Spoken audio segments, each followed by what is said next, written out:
Hello everyone, my name is Gaurav. Welcome to the WS Cube Tech. WS Cube Tech में आप सभी का स्वागत है। जैसे कि आप सभी को पता है, ऑटोकैड की सीरीज चल रही है। इस ऑटोकैड की सीरीज के अंदर हम 3D टूल्स के बारे में डिस्कस कर रहे हैं कि 3D में कौन-कौन से हमें टूल्स देखने को मिलते हैं। आज हम यहाँ पर पॉलिश सॉलिड टूल्स के बारे में डिस्कस करने वाले हैं कि पॉलिश सॉलिड टूल्स किस तरह से वर्क करता है और यहाँ पर जो हमारे पास 3D स्ट्रक्चर्स इसके अंदर पॉलिश सॉलिड जो टूल्स है वो हमारे लिए किस तरह से यहाँ पर हेल्पफुल है, उस सभी के बारे में वन बाय वन देखने वाले हैं। प्लस इसका जो शॉर्टकट कमांड है इसको भी हम यहाँ पर देखने वाले हैं। देखिए, बेसिकली मैं बात करना चाहूंगा यहाँ पर पॉलिश सॉलिड के लिए आपको सिंपल सा पॉलिश सॉलिड एंटर करना पड़ेगा। अब देखिए, बात करते हैं यहाँ पर। देखिए, पॉलिश सॉलिड जो आपके पास टूल्स बार है, ये एक तरीके से आप मान लीजिए कि आप जब आपने 2D डिस्कस किया था, 2D के अंदर आपके पास जो टूल्स कमांड थे, जैसे कि आप बात करूं यहाँ पर लाइन कमांड जो सबसे बेसिक्स कमांड हम बोलते थे, उसी तरीके से 3D के अंदर भी हम पॉलिश सॉलिड को यहाँ पर बेसिक्स कमांड के रूप में बोलते हैं। बेसिकली बात की जाए, इसके थ्रू आप यहाँ पर किसी भी टाइप की 3D की वॉल यहाँ पर क्रिएट कर सकते हैं। यस, आप यहाँ पर 3D की वॉल क्रिएट कर सकते हैं, या फिर बेसिकली बात करी जाए यहाँ पर आपके पास कोई भी 2D ऑब्जेक्ट्स है, उस 2D ऑब्जेक्ट को यहाँ पर 3D के अंदर कन्वर्ट किया जा सकता है। आई होप सो यहाँ पर क्लियर हो रहा होगा कि पॉलिश सॉलिड किस तरह से यहाँ पर यूज किया जा सकता है। और इसके अंदर मैं बात करना चाहूंगा यहाँ पर, तो आप यहाँ पर किसी भी टाइप की स्ट्रक्चर्स को यहाँ पर बना सकते हैं। जैसे आप यहाँ पर जैसे कोई भी 2D के अंदर कोई भी ऑब्जेक्ट पड़ा है, आप उसे 3D के अंदर कन्वर्ट करना चाहें तो यहाँ पे कन्वर्ट कर सकते हैं। और उसके अलावा यहाँ पर बेसिकली बात की जाए तो यहाँ पर आप सेल्फ यहाँ पर 3D ऑब्जेक्ट बना सकते हैं। चलते हैं ऑटोकैड के अंदर और ऑटोकैड के थ्रू समझते हैं कि यहाँ पर पॉलिश सॉलिड किस तरह से वर्क करता है। तो चलिए ऑटोकैड के अंदर। तो ऑटोकैड के अंदर हम आ चुके हैं। ऑटोकैड के अंदर हम आ चुके हैं। ऑटोकैड के अंदर आने के बाद अब जरा बात करते हैं यहाँ पर पॉलिश सॉलिड के बारे में कि पॉलिश सॉलिड किस तरह से वर्क करता है। तो देखिए, आपके पास यहाँ पर एक्सट्रूड के जस्ट पास में आपके पास पॉलिश सॉलिड कमांड देखने को मिलेगा। आप यहाँ पर बाय कमांड भी यूज कर सकते हैं और बाय यहाँ पर इसको आइकन को देख के भी कर सकते हैं। तो जैसे मैंने यहाँ पर क्लिक किया, क्लिक करने के बाद जो आपके पास कमांड बॉक्स आ रहा है, उस कमांड बॉक्स के बारे में बात करूं तो कमांड बॉक्स में लिखा हुआ है स्पेसिफाई स्टार्टिंग पॉइंट। ओके, उसके बाद लिखा है और object height width justify and यहाँ पर फिर से यहाँ पर आपके पास जो ऑप्शंस है, ऑब्जेक्ट यहाँ पर सेलेक्ट है तो ऑब्जेक्ट ले सकते हैं। बेसिकली बात की जाए तो यहाँ पर जो आपके पास ऑप्शन दिखा रहे हैं, उन ऑप्शंस के अनुसार चलें यहाँ पर। तो यहाँ पर सबसे पहले यहाँ पर लिखा है फर्स्ट पॉइंट, मतलब आप यहाँ पर डायरेक्टली लाइन कमांड के थ्रू यहाँ पर आप ऑब्जेक्ट को ड्रॉ करना चाहते हैं तो यहाँ पर डायरेक्टली स्टार्ट पॉइंट दे सकते हैं। या फिर बात करें तो यहाँ पर आपके पास कोई 2D के अंदर ऑब्जेक्ट क्रिएट है, आप उस 2D के ऑब्जेक्ट को यहाँ पर 3D के अंदर कन्वर्ट करना चाहते हैं तो यहाँ पर ऑब्जेक्ट कमांड का यूज कर सकते हैं।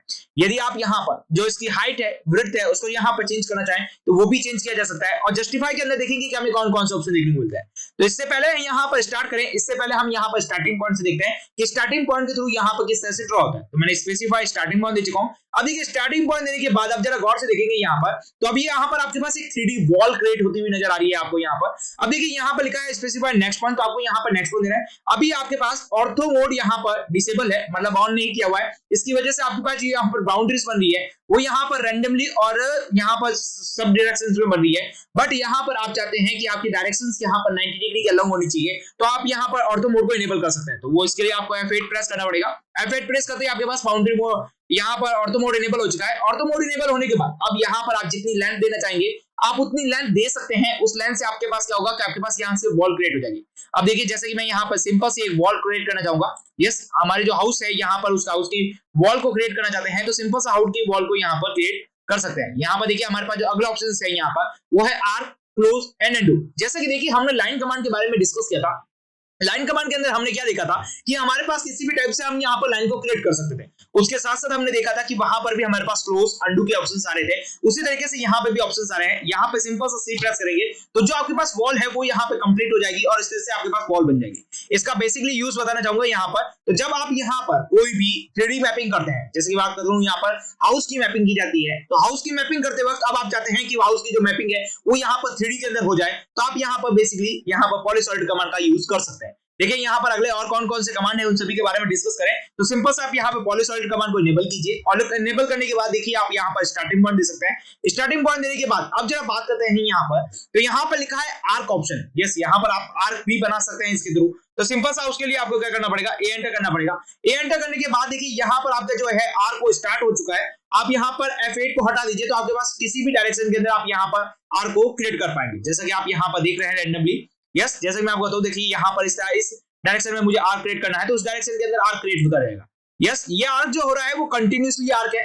आप जैसे चाहे वैसे आर्क बना सकते हैं। जैसे कि मुझे यहाँ पर छोटे छोटे आर्क बनाने हैं, अब यहाँ पर देखिए बड़ा सा आर्क बनाना है तो वो आपका आर्क नहीं बन पा रहा है क्योंकि आपके पास ऑलरेडी वॉल क्रिएट है, तो उस वॉल के अंदर क्रिएट हो रहा है। क्लियर? आई होप सो यहाँ पर समझ में आ रहा होगा कि इस तरह से यहाँ पर आर्क बनाया जा सकता है। अब देखिए आर्क के अंदर और कौन कौन से ऑप्शंस है, उन सभी के बारे में देखिए यहाँ पर। तो देखिए सिंपल सा पॉलीसॉलिड को एंटर करना है, उसके बाद आपको स्टार्टिंग पॉइंट देना है, उसके बाद एक सिंपल सा आर्क के लिए ए ऑप्शन एंटर करना है। ए ऑप्शन एंटर करने के बाद यहाँ पर देखिए हमारे पास देखते हैं, तो यहाँ लिखा है डायरेक्शंस, उसके बाद लिखा है यहाँ पर लाइन, उसके बाद लिखा है सेकंड पॉइंट और उसके बाद लिखा है अंडू। देखिए डायरेक्शन की बात की जाए तो आप यहाँ पर डायरेक्शन दे सकते हैं, जिसके लिए मैं डी एंटर करूंगा। डी एंटर देने के बाद देखिए आप जो भी डायरेक्शन देना चाहेंगे, जैसे कि मैंने यहाँ पर डायरेक्शन एंटर की है, तो उस डायरेक्शन के अकॉर्डिंग आपके पास जो आपके पास आर्क है वो आर्क आपने क्रिएट कर सकते हैं। यस, बात कर रहे हैं यहाँ पर लाइन से लाइन की, तो इसके लिए आपको क्या करना पड़ेगा, एल एंटर करना पड़ेगा। एल एंटर करते ही आपके पास क्या होगा, लाइन फिर से क्रिएट हो जाएगी। जैसे आप यहाँ पर आर्क क्रिएट कर रहे थे, आपको आर्क क्रिएट करते करते आपको यहाँ पर लाइन क्रिएट करनी है, तो आप यहाँ पर लाइन क्रिएट कर सकते हैं। बेसिकली बात की जाए यहाँ पर फिर से मैं आर्क को क्रिएट करूंगा, तो ये एंटर करूंगा यहाँ पर आर्क को। उसके बाद देखिए यहाँ पर लिखा है सेकंड पॉइंट। देखिए सेकंड पॉइंट के लिए मुझे एस एंटर करना पड़ेगा, तो मैं सिंपल से एस एंटर करूंगा। तो उससे मुझे क्या करना पड़ेगा, जहां पे भी मुझे सेकंड पॉइंट देना है वहां तक मैं सेकंड पॉइंट दे सकता हूं अपने आर्क का, और जैसा मुझे आर्क बनाना है वैसा मैं इसके अंदर आर्क को क्रिएट कर सकता हूं। बेसिकली बात की जाए यहाँ पर ये इसका यूज जो है, यहाँ पर जब आप यहाँ पर कोई भी आप मैपिंग क्रिएट कर रहे हैं, आप यहाँ पर कोई भी नक्शा बना रहे हैं घर का, या फिर आपको कोई ब्रिज का नक्शा बन रहा है, तब आप यहाँ पर पॉलीसॉलिड कमांड का यहाँ पर यूज कर सकते हैं। अब जैसे कि बात की जाए यहाँ पर हमारे पास और भी बहुत सारे कमांड है पॉलीसॉलिड के अंदर, उनके बारे में डिस्कस की जाए तो यहाँ पर देखिए सिंपल सा मैं पॉलीसॉलिड को यहाँ पर सेलेक्ट करूंगा। पॉलीसॉलिड को सेलेक्ट करने के बाद देखिए हमें यहाँ पर देखना है object, height, width and justification. तो बेसिकली मैं पहले हाइट और विड्थ के बारे में बात करूंगा, फिर उसके बाद ऑब्जेक्ट और यहाँ पर जस्टिफिकेशन के बारे में बात करेंगे। तो सबसे पहले मैं यहाँ पर हाइट के बारे में बात करूं, तो हाइट के लिए मुझे सिंपल सा एच प्रेस करना पड़ेगा। एच प्रेस करने के बाद अब ये जो हमारा ऑब्जेक्ट है, यस हमने जो यहाँ पे पॉलीसॉलिड के थ्रू यहाँ पे ऑब्जेक्ट बनाया था, इसकी आपको हाइट डिसाइड करनी है, तो वो आप यहाँ पर डिसाइड कर सकते हैं। जैसे अभी हाइट आपकी बहुत ज्यादा है, तो आप इसे यहाँ पर सिंपल सा 2 एंटर करें, तो आपकी हाइट यहाँ पर डिसाइड हो चुकी है। आपके पहली जो हाइट थी वो यहाँ पर 4 थी, अब यहाँ पर 2 हाइट्स का यहाँ पर अगर पॉलीसॉलिड बनने वाला है। अब बात करें यहाँ पे विड्थ की, अब आप चाहते हैं कि आपकी जो वॉल है उसकी विड्थ भी आपके पास एक्सट्रूड होनी चाहिए यहाँ पर, तो सिंपल सा डब्ल्यू एंटर करें। डब्ल्यू एंटर करने के बाद अभी जो विड्थ दे रखी है यहाँ पर दे रखी है 0.3। यस, आप इसको थोड़ी सी बड़ी करना चाहते हैं तो आप सिंपल सा 0.8 एंटर कर सकते हैं, या अपने अनुसार कुछ भी एंटर कर सकते हैं जिसके अनुसार आप यहाँ पर वर्किंग कर रहे हैं।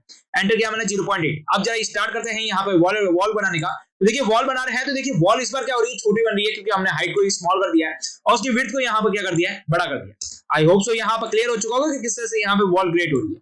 अब जरा बात करते हैं यहाँ पे ऑब्जेक्ट के अंदर किस तरह से किया जा सकता है। आपके पास कोई भी 2D ऑब्जेक्ट है, जैसे मैं यहाँ पे सर्कल कमांड का यूज करूंगा, और सर्कल कमांड के यूज करते हुए यहाँ पे मैंने सिंपल से एक सर्कल बना दिया। अब मुझे बेसिकली इस ऑब्जेक्ट के अंदर इसकी वॉल को क्रिएट करना है, तो मैं सिंपल सा पॉलीसॉलिड कमांड के ऊपर क्लिक करूंगा। क्लिक करने के बाद मुझे जो भी ऑब्जेक्ट्स है मैं उस ऑब्जेक्ट के ऊपर क्लिक करूंगा। जैसे मेरे को यहाँ पे पहले ऑब्जेक्ट के लिए ओ एंटर करना पड़ेगा, तो एंटर किया तो मेरा ऑब्जेक्ट हो चुका है। ऑब्जेक्ट होने के बाद यहाँ पर मुझे ऑब्जेक्ट को सिलेक्ट करना है, तो जैसे मुझे यहाँ पर सर्कल है, सेलेक्ट करो, सर्कल को सिलेक्ट किया, तो सर्कल के अंदर यहाँ पे क्या बन चुका है, उसकी वॉल बन चुकी है, जैसा कि आप यहाँ पे देख रहे हैं। अब देखिए ये जो वॉल बन रही है, ये जो वॉल बन रही है, ये सिंपल सी आपने जो प्री डिफाइंड आपकी जो हाइट है उसके अनुसार बन रही है, हाइट और विड्थ के अनुसार बन रही है। देखिए हमने एक्सट्रूड कमांड के बारे में डिस्कस किया था, तो एक्सट्रूड कमांड के अंदर आपने देखा था कि आपके पास जो भी चीज क्रिएट हो रही थी वो आप यहाँ पर अपने अनुसार दे रहे थे। आपके पास जो वॉल थी वो अपने अनुसार कर रहे थे वर्क यहाँ पर, या फिर बात करूं अपने अनुसार ही सारी चीजें वर्क हो रही थी। बट बात की जाए यहाँ पर पॉलीसॉलिड के अंदर, तो पॉलीसॉलिड के अंदर आपने फर्स्ट टाइम यहाँ पर आपने क्या देखी है, इसकी विड्थ दे रखी है और उसकी हाइट दे रखी है। फिर उसके बाद आप यहाँ पर ऑब्जेक्ट 1 बाय 1 क्रिएट करते जा रहे हैं, तो आपके पास सारे ऑब्जेक्ट की जो हाइट और विड्थ है वो यहाँ पर सेम रहने वाली है। बट एक्सट्रूड कमांड के अंदर कुछ ऐसा नहीं था। आई होप सो यहाँ पर क्लियर हो रहा होगा किस तरह से यहाँ पर एक्सट्रूड कमांड और यहाँ पर पॉलीसॉलिड कमांड के अंदर डिफरेंट है। ओके, अब देखिए यहाँ पर फिर से पॉलीसॉलिड कमांड के ऊपर जाऊंगा और बात रही है हमारी जस्टिफिकेशन की। देखिए जस्टिफिकेशन के ऊपर क्लिक करने पर यहाँ पे पूछा जा रहा है लेफ्ट, सेंटर और राइट। देखिए दोनों तीनों के बीच में क्या डिफरेंस है उसके बारे में डिस्कस करें। तो उसके बारे में डिस्कस करने से पहले मैं एक लाइन ड्रॉ कर लेता हूँ। यस, यहाँ से मैं एक लाइन ड्रॉ कर लेता हूँ ऑर्थो मोड को इनेबल करते हुए, और यहाँ पे मैं एक लाइन ड्रॉ कर लेता हूँ। अब जरा बात करते हैं यहाँ पर, देखिए अभी जो आपके पास लाइन क्रिएट हो रही थी, जैसे कि मैं बात करना चाहूंगा यहाँ पर, आप जो यहाँ पे वॉल बना रहे थे, वो जो वॉल बन रही थी आपके पास, वो आपके पास सेंटर से बन रही थी। सेंटर से बनने का मतलब क्या है, उसकी जो यहाँ पर लाइनिंग को क्रिएट करने का डायरेक्शन थी वो यहाँ पर सेंटर थी। लेकिन अब यहाँ पर आप उसकी डायरेक्शन को चेंज करना चाहते हैं, तो वो आप यहाँ पर बेसिकली कर सकते हैं। तो उसके लिए आपको क्या करना पड़ेगा, पॉलीसॉलिड कमांड के ऊपर जाना पड़ेगा, जस्टिफाई के ऊपर क्लिक करना पड़ेगा। अभी हमारे पास सेंटर है, उसकी जगह मैं यहाँ पे लेफ्ट कर देता हूँ। लेफ्ट करने से क्या होगा, देखिए यहाँ पर आपके पास जो वॉल है, यस बात की जाए यहाँ पर वॉल है, तो एक सेकंड यहाँ पे क्लिक कर देते हैं, तो आपके पास जो वॉल बन रही है आप यहाँ पर देख पाएंगे, तो वो वॉल की जो यहाँ पर देख पा रहे हैं, वो जो वॉल है उसका जो कॉर्नर पॉइंट है वो आपके पास किस तरह से आ रहा है, यहाँ पर आपके पास लेफ्ट कॉर्नर पॉइंट आ रहा है। कंट्रोल Z करते हैं यहाँ पर, और आपके पास फिर से एक और वॉल बनाते हैं यहाँ पर, और जस्टिफिकेशन के अंदर चलता हूँ। जस्टिफिकेशन के अंदर जाने के बाद सेंटर के ऊपर क्लिक करता हूँ, और उसके बाद जहां से मुझे वॉल क्रिएट करनी है वहां से मैं क्रिएट करता हूँ, और यहाँ पे एंटर प्रेस कर देता हूँ। तो अब आप यहाँ पर देख पाएंगे जैसे ही मैंने यहाँ पे क्रिएट किया तो अभी आज जो वॉल बन रही है वो यहाँ पर सेंटर के अलाउ बन रही है। जैसे आपकी यहाँ पर आपके जो ड्राइंग के अंदर रिक्वायरमेंट है आप उसी के अनुसार यहाँ पर अपनी ड्राइंग को क्रिएट कर सकते हैं। आई होप सो यहाँ पर क्लियर हो रहा होगा। अब बात करते हैं यहाँ पर लेफ्ट के बारे में कि लेफ्ट के अंदर ड्राइंग किस तरह से क्रिएट की जा सकती है। तो आप सिंपल सा पॉलिश सबटाइटल कमांड के ऊपर क्लिक कीजिए, जस्टिफाई के ऊपर क्लिक कीजिए। जस्टिफाई के ऊपर क्लिक करने के बाद आप बात करते हैं यहाँ पर राइट के बारे में। राइट के ऊपर क्लिक किया मैंने यहाँ पर इसी से पॉइंट से लेते हुए ड्रॉ कर रहा हूँ। तो इसी पॉइंट से लेते हुए ड्रॉ करने पर देखिए आपका जो ऑब्जेक्ट बन रहा है वो यहाँ पर राइट साइड बन रहा है। आई होप सो क्लियर हो रहा होगा। यहाँ पर पॉलिश सबटाइटल कमांड का यूज कॉपी किया जा सकता है। बेसिकली आप क्लियरली समझ चुके होंगे कि यहाँ पर पॉलिश सबटाइटल कमांड का यूज कहाँ करना है। जैसे कि यहाँ पर कोई भी 3D स्ट्रक्चर्स हो गए उसको यहाँ पर बनाना है, उसकी वॉल को यहाँ पर क्रिएट करना है तो यहाँ पर पॉलिश सबटाइटल कमांड का आप यहाँ पर बेसिकली यूज कर सकते हैं। आई होप सो क्लियर हो चुका होगा यहाँ पर पॉलिश सबटाइटल कमांड किस तरह से वर्क करता है और इसके अंदर किस तरह से यहाँ पर वॉल को क्रिएट किया जा सकता है। तो अब मिलते हैं हमारे अगले वीडियो लेक्चर के साथ, तब तक आप हमारे साथ बने रहिए। Thank you for watching this video.